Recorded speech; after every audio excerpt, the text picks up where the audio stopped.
You want here to go out. Well, hi, this is John Teng, and I'm in Oakland, California, and I'm visiting with my 96-year-old grandmother on my Chinese side of the family. She recently fell, and due to complications with the fall, this age brought along some other health conditions, and she's been in the hospital now over 8 days. My family here in Northern California have been doing such a great job to care for her by her side 24/7, along with the great medical staff at the hospital. But you know, this is very tiring. This is exhausting, and so asked for some help down in Southern California for all the cousins and the family living down there, and hopped on a plane with 1 day's notice, and spending a couple days to be with her to give the Northern California side of the family some rest. And it's been a wake-up call for me. I have to tell you this. You know, as a middle-aged man, I have 4 small children, and I have aging parents. And to have this experience, just a short experience to help with my grandmother, made me realize that this type of care is coming, will be needed for my own mother and father soon. And the type of medical attention and the type of exertion, the physical exertion, this puts stress on someone in my situation because I'm carrying down below and I'm carrying up above.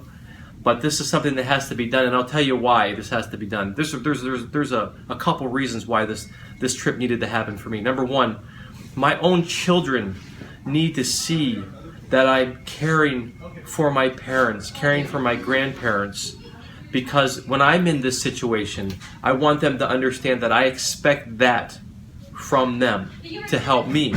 If I'm not doing that to help above to my family, why should I expect my own children to give me that type of service, give me that type of consideration?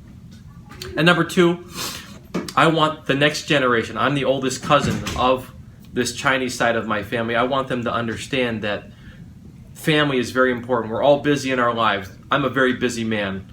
I have a day job, I have a business, building Midlife Magazine, I have 4 small children, a calling in my church, a calling in the community.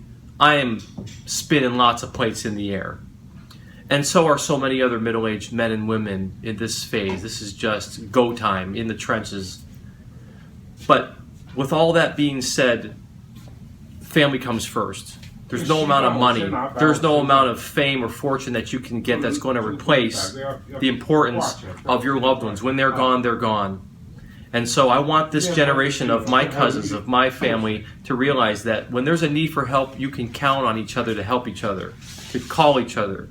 And to come up here and do this was to set that as an example to my cousins, to my family, to say, family first, make that work out. My wife agreed to hold down the fort with the 4 children during the work week so that I could come up here and do this.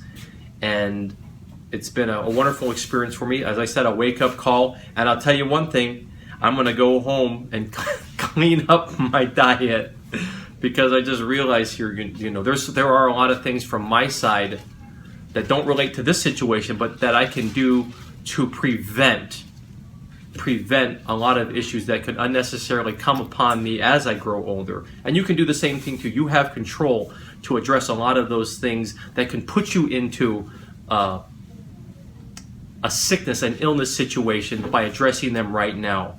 Family comes first. Control the things that you can control. Prevent before it becomes a problem. And